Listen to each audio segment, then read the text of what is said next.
Tervetuloa tänne Hämeentien Hollywood-studiolle ja minun nimeni on Tytti Yrjölä. Minä olen Silla Nösmen ja tämä on noin 15 minuuttia. Tämän päivän vieras on Rovaniemeltä kotoisin. Hän on pappi. Hän on mahdollisesti yksi Suomen tunnetuimmista päätoimittajista. Hän on sotareportteri. Huimasti tervetuloa Tapani Ruokanen. Kiitoksia. Mitä Tapani Ruokaselle tänään kuuluu? Ihan hyvää. Kevät tulee niin kuin muillekin ja mikä olisi sen hauskempaa kuin katsoa skillojen kukintaa. Ja linnut laulaa. Miten sinulle ilmestyi kirja viime syksynä, Silmin näkijä? Minkälainen prosessi tämä kirjoittaminen oli? No se oli aika pitkä prosessi. Mä sanoinkin jollekin, joka kysyi, että meni siihen kauemmin kuin maisterin tutkintoon. Eli kun käy koko elämänsä läpi, niin ja sitten mä oon oppinut sen, että mä kirjoitan liian pitkiä juttuja. Ja niin kävi tässäkin. Mä kirjoitin 2,5 miljoonaa merkkiä ja kustantaja sanoi, että 810 000 riittää, jolloin 2/3 piti lyhentää. Mikä päällimmäisenä on jäänyt mieleen, kun noin henkilökohtaisesta kuitenkin, kun puhutaan elämänkerrallisesta tarinasta? Niin... Joo, me laitettiin nimeksi tälle Silmin näkijänä sen takia, että tämä ei ole varsinaisesti elämäkerta, se ei kata kaikkea ja siellä on semmoisia highlightteja, on se huippukohtia, missä mä oon reportterina nimenomaan nähnyt asioita. Ja sitten mä käsittelen aika paljon omaa lapsuuden perhettäni siinä, joka meillä oli aika dramaattinen perhe. Kyllä. No jos mennäänkin sinne omiin kokemuksiin, niin minkälaista oli elää Rovaniemellä sodan jälkeistä elämää?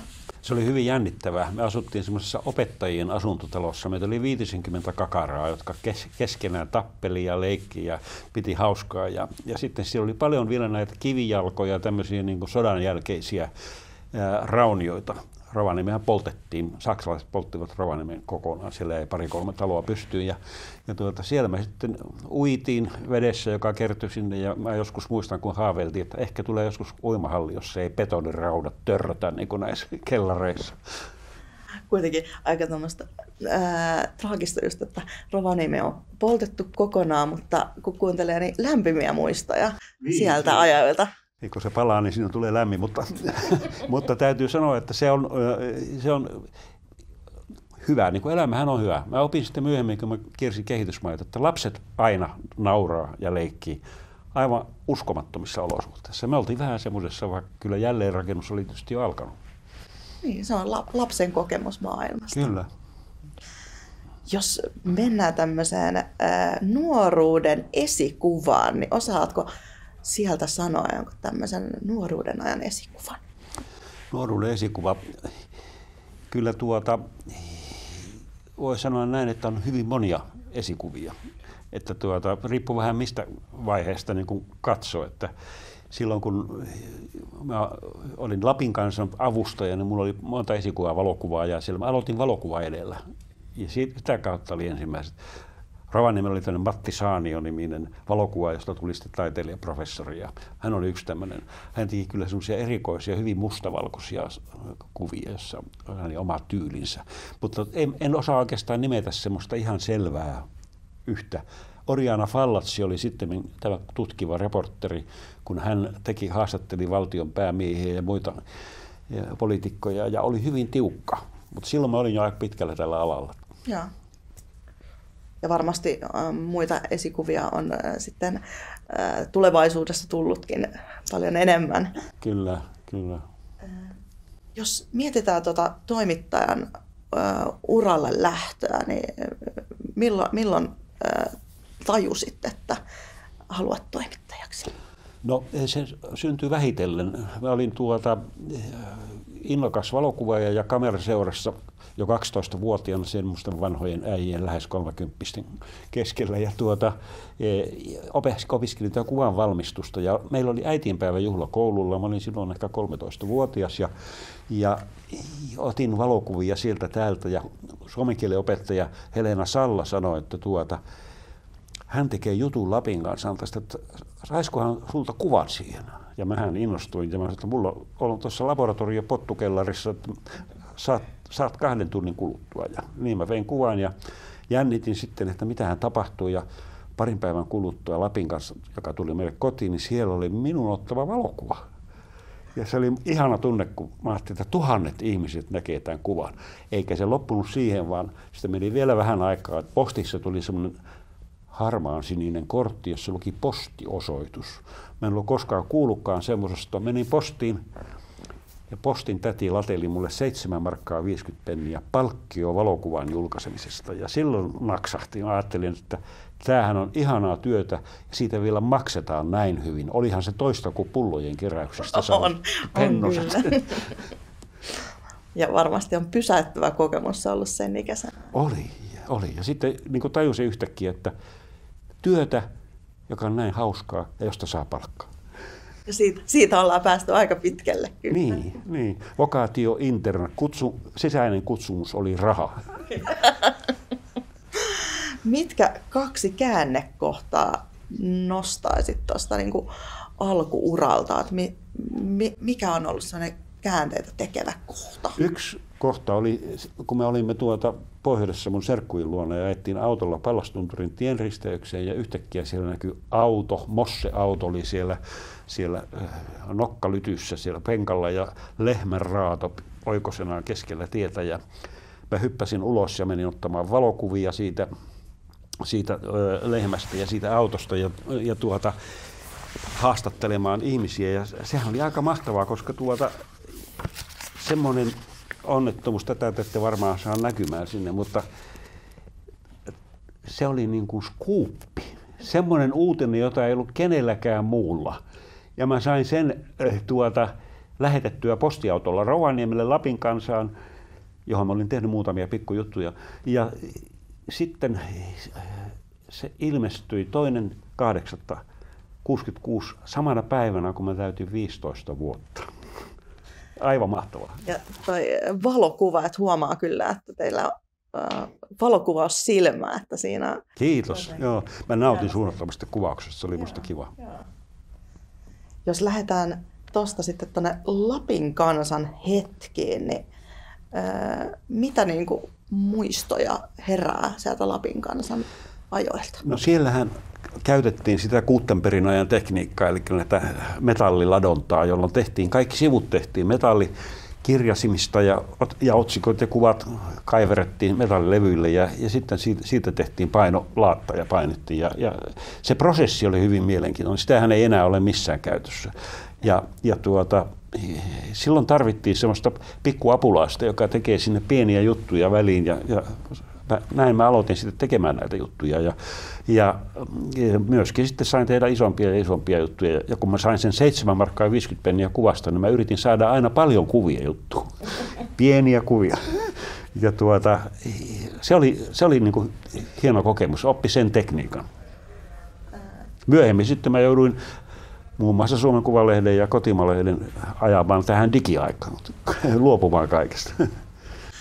Jos mietitään Lapin Kansan aikaa, niin onko siellä asioita, mitä olisit tehnyt toisin, tai että jos voisit päättää tässä hetkessä? No se on kyllä hirveän vaikea sanoa, koska luultavasti mä olisin tehnyt huonommin kuin mitä silloin. Elämähän on vähän tämmöistä sattumanvarasta, mutta siinä oppii koko ajan. Että mä opin siellä esimerkiksi sen miinarin tekemisen, joka on hirveän lyhyt juttu, 3 riviä. Ja mun toimitussihteeri Kaarina Tilman sanoi, että voi meille ottaa taas miinarit, tekisitkö? Mä sanoin, että no mistä ihmeestä? No kai sulle tänäänkin on jotain sattunut. Ja sitten mä mietin ja mä kirjoitin, että retkeilijät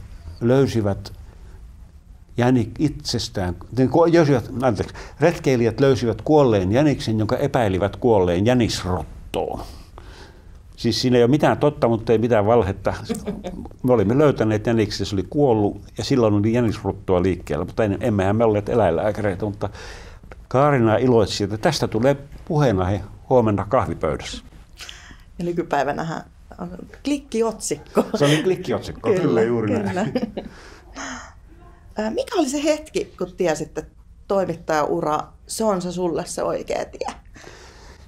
sitä on vähän vaikea ehkä sanoa, mutta se niin kuin, mulla ei ollut mitään vallankumousta, se oli tämmöistä evoluutiota, että mä pikkuhiljaa ajoin sisään yhä enemmän ja sitten rupesin tekemään vähän muihinkin lehtiin ja tällä tavalla niin kuin valokuvauksesta alkanut juttu niin kuin laajeni ja tuntui aika itsestään selvää, että mä sanoin ammatinvalinnan ohjaajalle, kun olin oppikoulun alaluokilla, että minusta tulee toimittaja. Sitten mä kerroin äidille ja äiti sanoi, että eikö nyt sentään mieluummin lääkäri. Monet muut voi olla lääkäreitä, mutta onneksi meille suomalaisilla valitsit toimittajan uran. No niin, se oli ehkä semmoinen oma juttu. Joo. Äidistä puheella ollen, että kerrotko hieman lähiperheestä, että mitä se merkitsee?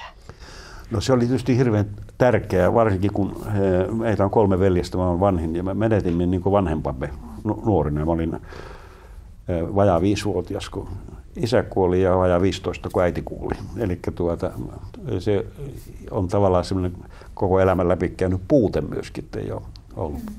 Mutta sitten onneksi tuli uusia perheitä ja ihania lapsia. Kyllä. Miten, kun olet kuitenkin sotareportterina ollut ja nähnyt maailmaa ja matkannut maailmaa paljon, niin onko ollut haasteita tasapainottaa sitten sitä Suomessa olevaa perhe-elämää ja sitten mittavaa uraa ulkomailla? En mä sitä osannut tasapainottaa ja siitä syntyikin ongelmia, mutta voi sanoa näin, että mulla oli jotenkin niin hirveän voimakas halu tehdä juttuja ja olla reporteri, että se on niin kuin syönyt ja vienyt kaiken. Kyllä, kyllä. Sitten päästään tähän mielenkiintoiseen aiheeseen, eli teologia. Olet teologian maisteri, niin mikä sai sinut opiskelemaan teologiaa? No siinä oli yksi hyvin käytännöllinen syy, oli se, että teologisen tiedekuntaan pääsin suoraan, tai mä pääsin suoraan. Mulla oli aika hyvät paperit, mä pääsin suoraan. Ja sekin kesä säästyi siihen, että mä saatoin tehdä juttuja, kun ei tarvinnut valmistautua pääsykokeeseen. Ja mä olin tietysti, kun mä olin ollut aika paljon seurakuntanuorissa, ja meillä silloin vielä oli tämä teinimaailma, ja nämä oli niin samaa tiimistä seikkaili kaikkialla, niin se oli minusta aika luontevaa mennä sinne. Kyllä, kyllä. Mitä pappius merkitsee? Se on mulle hirveän tärkeä juttu. Mä oon saanut siitä hyvän koulutuksen haastattelijaksi muun muassa. Sieluhoitokoulutus on sitä samaa juttua. Ja sitten ihmisten palveleminen. Mä en ole koskaan ollut kirkon papin virassa, vaikka mä oon pappi. Ja viimeksi tällä viikollakin on tehnyt jotain siihen viittaavaa, mutta se on niin kuin jotenkin, mä oon nyt vähän yli 70, mä ajattelin, että voisin vieläkin ruveta oikeaksi papiksi. Mennään noihin hauskoihin aiheisiin, niin kerro hauskin kommellus sieltä ulkomaan reporteriajoista. Monia hauskoja juttuja, mutta yksi ehkä mielenkiintoinen on, se oli historiallinen tapahtuma. Vuonna 80 elokuussa Gdanskilla oli alkanut suuri lakko, josta sitten myöhemmin muodostui Solidaarisuus-ammattiliike. Ja mulle soitettiin, mä olin mökillä siellä Jokilammella lomalla ja mökkikamppeissa ja sitten vastasin puhelimeen ja siellä Suomen Kuvalehden toimitussihteeri sanoi, että nyt sun pitää lähteä Gdanskiin, siellä on alkanut vallankumous, että lennät suoraan nyt Seutulaan sinne lentokentälle ja siellä odottaa passi. Meillä oli tämmöinen järjestely, se oli passi ja Kansallispankissa rahat ja lentolippu odotti. Ja niin mä vaihdoin sitten ensin Rovaniemeltä sinne ja vaihdoin toiseen koneeseen ja tulin sinne Gdanskiin ja pääsin sisään telakalle, kun näytin Suomen passia. Suomi oli suuri ihanne puolalaisille silloin. Neuvostoliiton kanssa meille meni kohtuullisesti. Ja sitten siellä oli muita televisioyhtiöitä, muun muassa Rai Italiasta, ja ne Rain pojat luulivat, että mä oon työläinen, ja ne tuli haastattelemaan mua.